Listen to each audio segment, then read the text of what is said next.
Bonjour à tous, aujourd'hui on va découvrir 4 anecdotes potentiellement angoissantes, lugubres et paranormales. Parmi les 4 se cache une seule vérité. Alors tendez bien l'oreille pour ne rien rater car en fin de vidéo sera dévoilée la vérité. Et notre première anecdote sera racontée par le talentueux art vendeur qui a bien gentiment accepté de faire cette vidéo avec moi. Merci. Toutes ces infos et réseaux en barre d'infos. Allez, je vous laisse entre ses mains pour une vérité, 3 mensonges.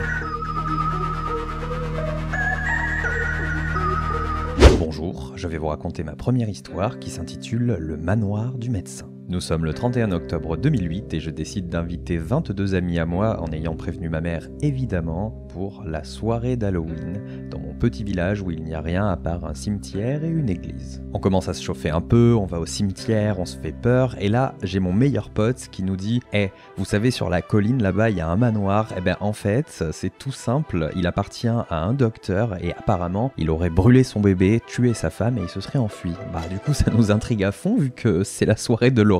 Comme on est un peu stupide, on se décide à y aller vers 1h du matin. Donc là, tu vois un troupeau de gamins de 16-18 ans qui tapent leur meilleur 1 km de marche dans une pente à 90 degrés pleine de bouse de vache. On est avec nos téléphones comme ça, on s'éclaire. Attention, hein, je parle pas des smartphones de maintenant, moi je parle des téléphones de 2007, là, les Samsung Player Star, les petits Rip Curl à clavier comme ça avec les vieux flashs jaunes. On ne voyait rien. Là, on arrive, c'est énorme, c'est pas entretenu, le terrain est gigantesque, on a un pote qui tombe dans la mare juste devant, on rigole, on voit des voitures de collection abandonnées partout, c'est colossal. Après je dis c'est un manoir, mais en fait c'est un gros rectangle, tu vois, c'est un pavé en 3D comme ça avec une tour, genre tour d'astronomie à la Harry Potter. On rentre par une porte évidemment défoncée dans une grande pièce principale qui est clairement squattée, il y a des matelas, il y a de l'alcool, il y a des seringues, il y a des poches avec des vêtements moisis, et en fait c'est d'abord ça qui nous fait le plus flipper avant d'imaginer des esprits, des fantômes, des chauves-souris et des Dracula, tu vois. On se dit qu'on va se faire choper par une bande de zonards, qu'on va nous tuer et jamais nous retrouver. Ensuite, on va se séparer, c'est vraiment le pire truc à faire, et là je descends vers une cuisine, c'est moisi, c'est gras, ça pue, c'est tout noir partout, c'est pire que dans C'est du propre. Ça m'empêche pas de continuer ma descente, c'est des tout petits escaliers de 2 ou 3 marches, je vais vers la droite, il y a une vieille buanderie, et là je vois une porte qui mène vers une cave ultra flippante, elle est complètement ouverte et défoncée. Évidemment, vu que je suis stupide, je descends et là je me retrouve dans une espèce de bunker tout blanc avec de la moisissure, c'est un peu gris et tout, mais il y a un vieux lit et des chaînes. Ça me rassure pas. Et là j'entends un hurlement strident, c'est une de mes potes qui crie à l'étage, alors je cours. Je monte la fameuse tour d'astronomie et je vois des tags, des tirs de paintball, du coup ça me fait beaucoup moins flipper, ça me fait relativiser parce que je me dis qu'il y a des gens qui jouent en fait dans cet endroit. Sauf qu'une fois arrivé en haut, c'est autre chose. J'arrive dans un vieux cabinet de médecin, on est tous là rassemblés, il y a des stéthoscopes, il y a plein de matériel et au milieu, il y a un landau de bébé brûlé. Alors là, tout le monde bug, gros silence, c'est la nuit noire, il n'y a pas de bruit et d'un coup il y a un hurlement, mais c'est pas du tout quelqu'un de notre groupe. On se regarde, on est tétanisé et puis d'un coup c'est la cohue, on court, on se chie dessus, on descend jusqu'à chez moi. Il y a quand même 2 km dans le noir, il y a 1 km de bouse de vache et de pente, mais on court, on s'en bat les reins. Il est 3h du matin, on arrive devant chez moi, ma mère est pas là parce qu'elle tapait sa meilleure soirée et j'avais pas mes clés, donc on l'attend. Elle arrive, elle ouvre la maison, on est toujours paniqué, on est toujours à bout de souffle, on lui explique tout ce qui vient de se passer, elle nous croit pas, elle nous dit qu'on hallucine, et en fait, aujourd'hui, on sait toujours pas si le landau a été placé là par des gens, ou si c'est la réalité, et surtout, on ne sait pas d'où vient le cri qu'on a entendu.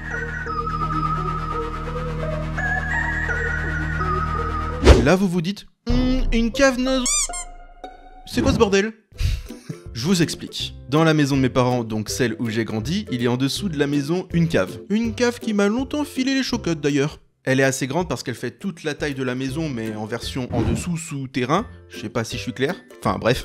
De base, cette cave fait flipper. D'autant plus qu'on n'y accède pas par l'intérieur de la maison, mais par l'extérieur. Quand j'étais petit, c'était donc pas le fun d'aller à la cave pour descendre les poubelles, vous imaginez bien. Et le truc étrange avec cette cave, hormis son ambiance pas hyper accueillante, c'est qu'il y a une partie de la cave qui est condamnée à laquelle on n'y a jamais eu accès. C'est muré quoi, et c'est une grosse zone en plus parce que ça représente toute la superficie du salon qui est au-dessus. Mais en tout cas, on sait qu'il y a quelque chose derrière ce mur, c'est sûr. Et l'année dernière, au bout de 25 ans que mes parents habitaient là, ils se sont enfin décidés à casser le mur qui condamnait le passage. Et c'est là que l'anecdote prend tout son sens. On a découvert des choses de ouf dans la cave et aussi assez terribles. Il faut savoir que mes parents, ils habitent dans la rue d'un ancien charnier. Si tu sais pas ce que c'est un charnier, petite définition juste ici. On a donc retrouvé des trucs assez glauques. Du genre des médailles avec un emblème dont je tairai le nom, des pistolets vieux comme le monde, des uniformes de guerre et forcément des squelettes. On a bien sûr fait appel à la police pour plein de raisons évidentes, mais aussi à un historien pour comprendre ce que tout ça représentait. Et selon lui, c'était un repère de torture allemand, utilisé pendant la guerre qui servait à des trucs pas très légaux, et où des choses horribles ont dû se produire parce qu'on a retrouvé des traces un petit peu suspectes sur les murs. On ne sait toujours pas à qui appartiennent les corps, les squelettes qu'on a retrouvés, ou du moins si ce sont des soldats allemands, français ou bien des civils. Enfin, des civils, vous voyez ce que je veux dire. Je sais pas si on a bien fait ou pas du coup de faire ouvrir cette partie de la cave, mais en tout cas ça a donné des réponses sur des trucs paranormaux qui se produisaient des fois dans la maison, et puis la curiosité a été comblée quoi.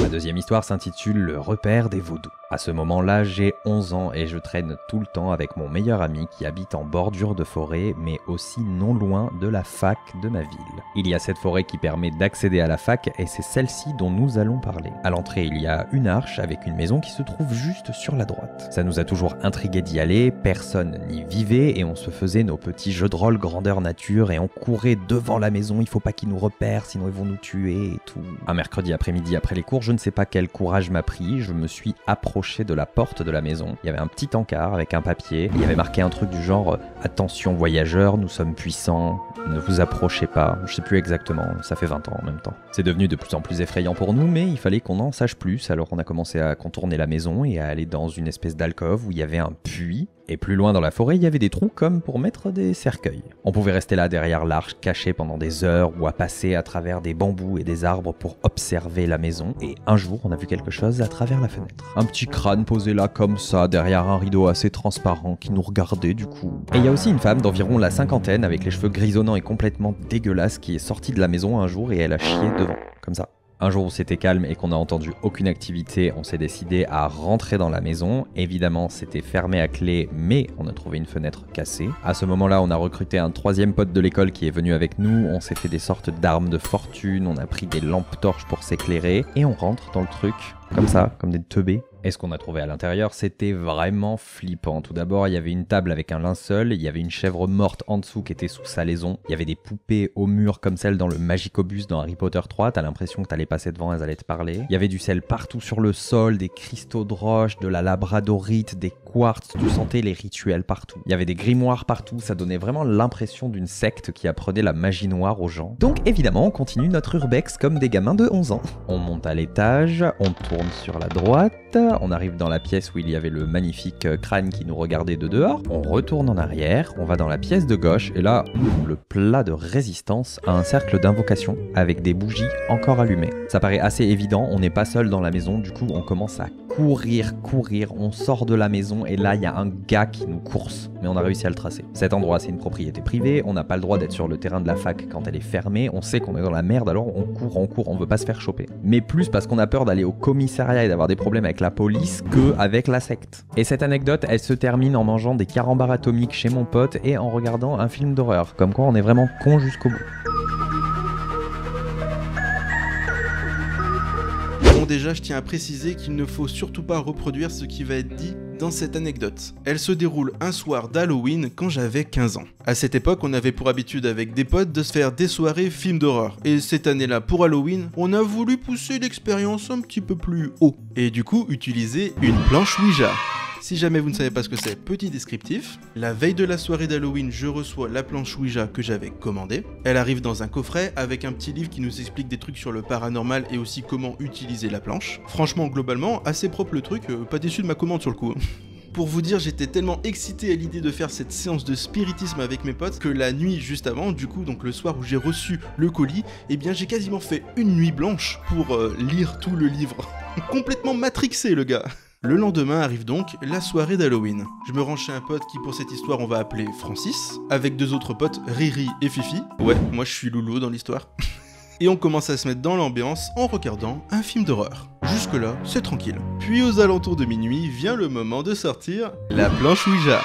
On est chaud, on est excité, mais en même temps pas non plus hyper serein, parce que pour rappel, moi je viens de me taper tout le livre de paranormal, et en vrai ce qui s'explique dedans, c'est un petit peu tendu des fois. Enfin quand on croit au paranormal bien sûr. On prend une table basse et on se met tous les 4 autour. La Ouija est au milieu de nous et on pose tous nos doigts dessus. On commence à poser des questions, à tenter de rentrer en communication avec un esprit quoi.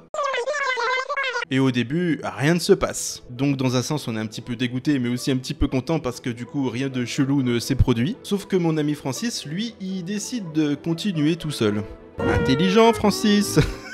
Et là, la Ouija réagit et commence à bouger. Nous, on lui dit que c'est n'importe quoi et qu'il se fout de notre gueule parce qu'en plus, c'est bien son genre de faire ce genre de blague. Mais en fait, il est très sérieux et ça se voit qu'il a même peur de ce qui est en train de se passer. Et avec Riri et Fifi, la bande à Picsou quoi, on remet direct nos doigts dessus. Et bon sang, il blaguait pas, le truc bouge vraiment.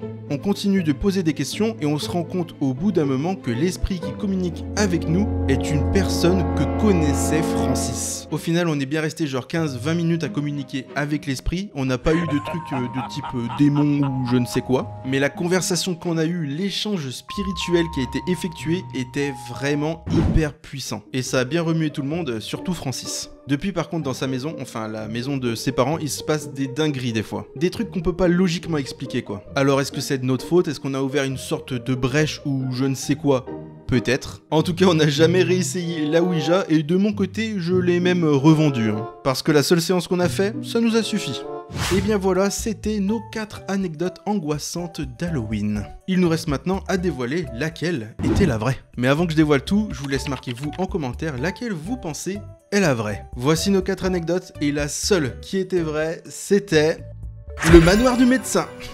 Bravo à celles et ceux qui ont trouvé et un grand merci encore à Arvandor pour son histoire qui était assez ouf quand même. Si vous avez kiffé la vidéo, n'hésitez pas à vous abonner à la chaîne d'Arvandor et aussi à la mienne, de mettre un pouce vers le haut et d'activer la cloche de notification pour ne rater aucune des prochaines vidéos. En attendant, je vous mets ici d'autres contenus qui pourraient vous plaire. C'était Harold, je vous dis à la prochaine et surtout, prenez soin de vous!